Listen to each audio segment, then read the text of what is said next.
Hello everyone. Today's lesson, as the slide indicates, is about an introduction to sociology. Sociology was a subject that was very close to my father's heart. Interestingly, while he had completed his education in history, including his PhD, he studied sociology out of sheer interest, and over the years he mastered it to a great extent, if I may say so. I'm sure you all will enjoy learning about it, and if there are people who are wanting to know more about sociology as an optional for UPSC and for other competitive exams, then also I'm sure these lessons will be useful for you. So before we jump to the examples from past year question papers, I will show you what sociology is through a brief example. It's one of the theories of sociology, in fact, to be precise. All right. Now watch closely in the inset of the slide. Here, what do I have? I'm sure most of you, everyone knows what this is. Now watch what I do with it. So I'm just going to deconstruct it. Okay. So I have all three parts in front of me, but I've just taken them apart. Now I'll try to put it back together any which way I please. So watch what I do. I put it back together, but it's not quite falling into place.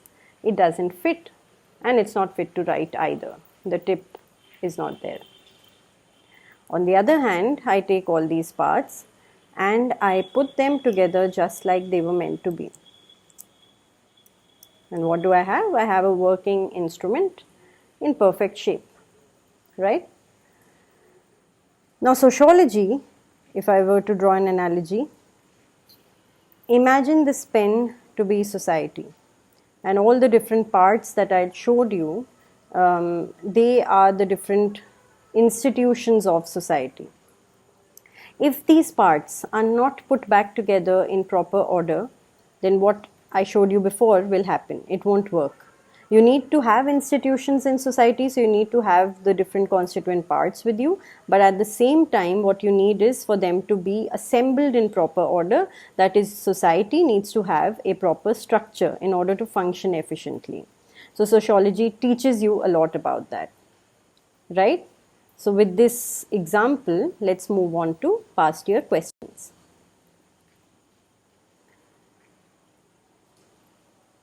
Now, the examples of the questions, the first one is, discuss the historical antecedents of the emergence of sociology as a discipline.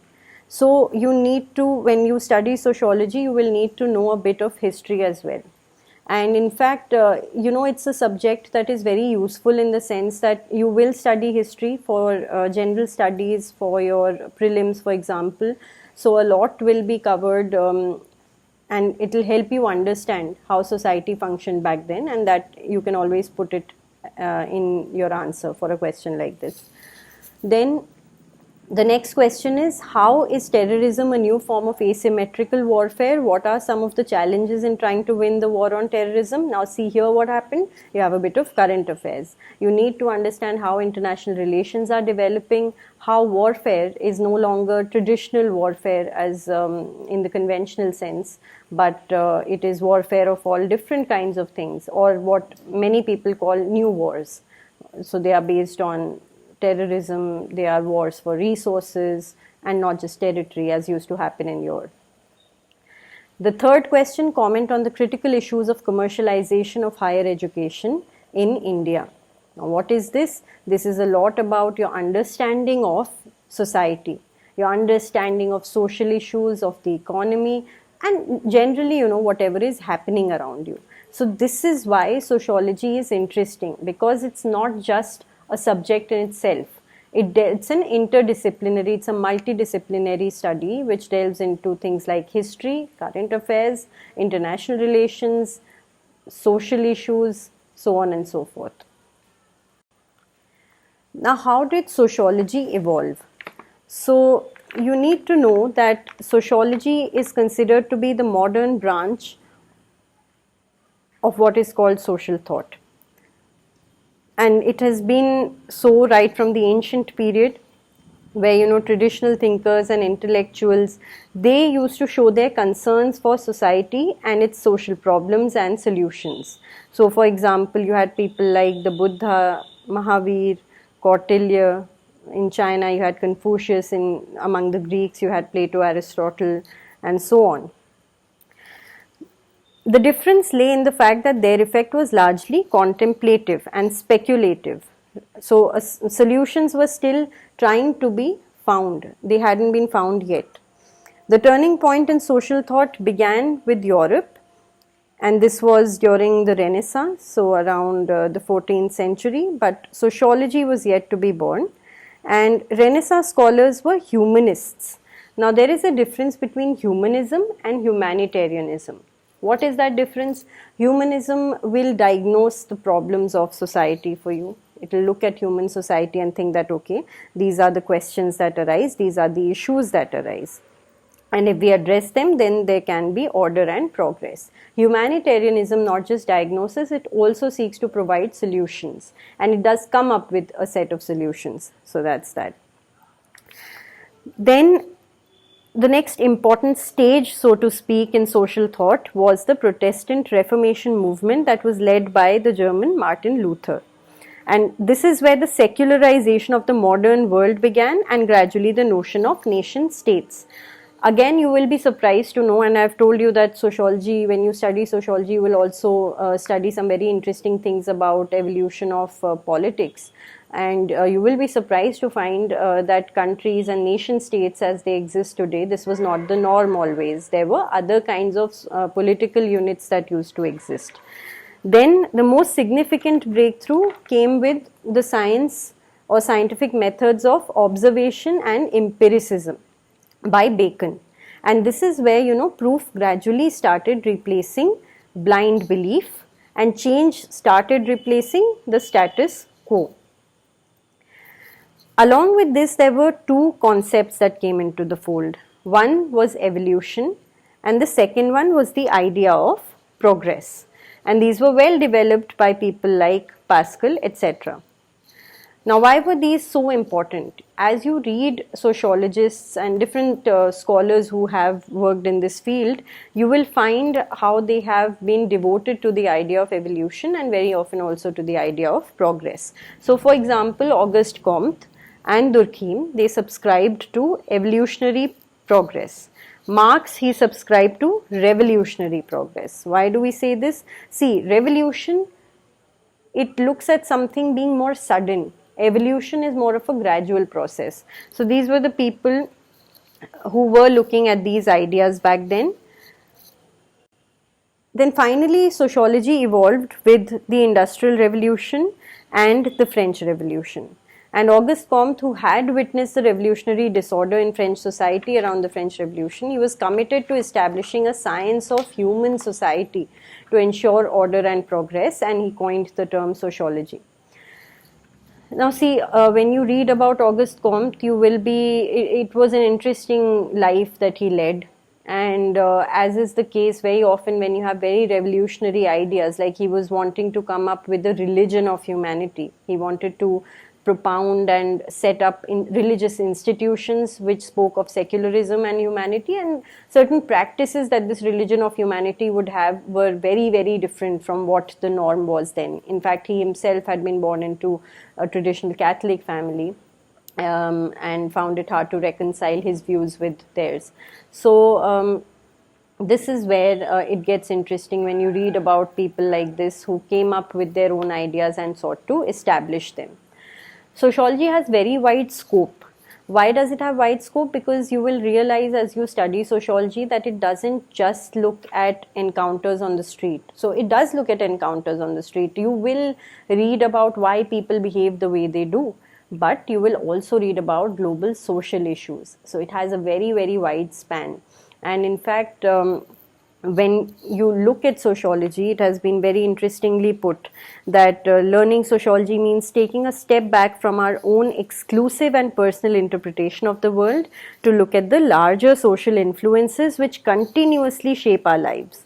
So what happens is, see, sociology is not seeking to say that whatever reality you have experienced as an individual is false, but what it does is it helps you obtain a far richer and realistic understanding and awareness of your own individual characteristics, attitudes and outlooks, as well as those of others, by developing a sensitivity towards a wider universe of social activity.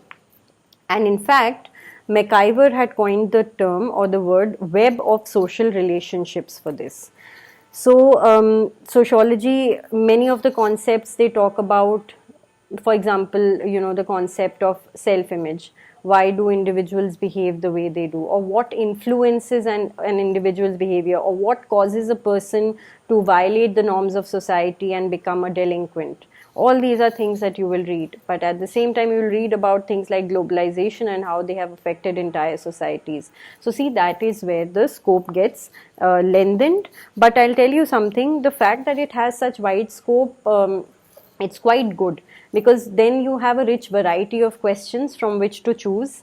You have a rich variety of material from which to study, and a lot is based, as I said, on observation and understanding. So for example, if you get a question on patriarchy, or if you get a question on, say, the role of the media in society, these are things that you are reading about, or you are seeing around you every day, and you can easily attempt at least something in such a question.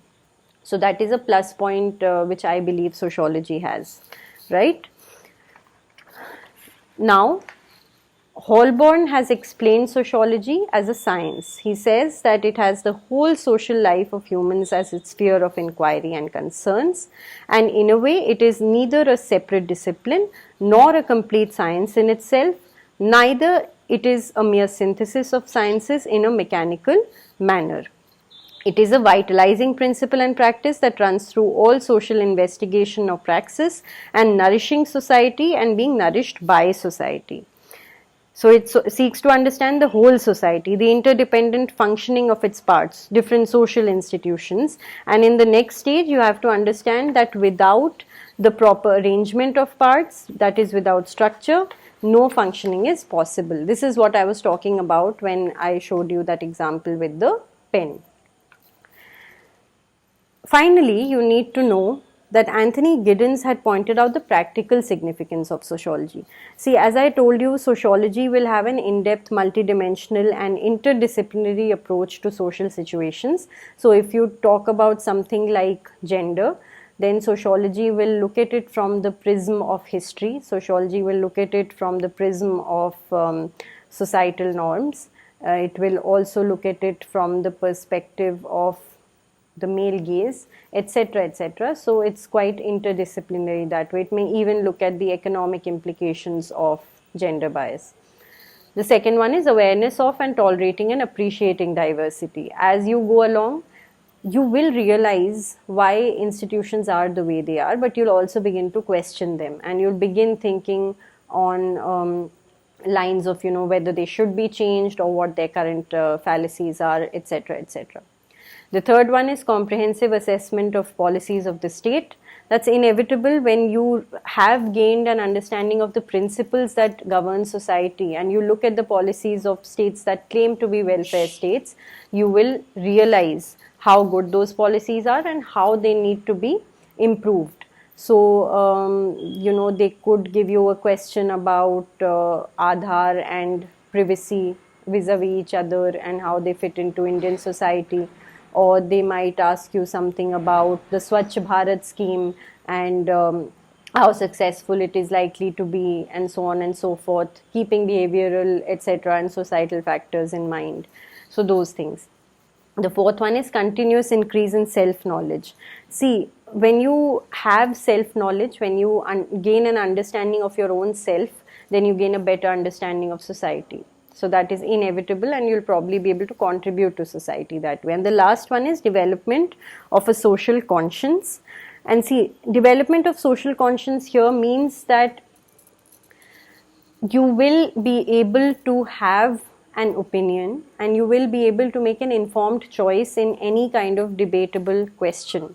You will no longer be a mere spectator or a bystander, which is very, very important as people in society today. So these are all the positives that sociology has, and we will try to come up with more lessons on this. If you have any comments, please mention them in the comments section, and you can even mention topics that you specifically face problems with, and we'll try to make lessons on those. All right, thank you so much.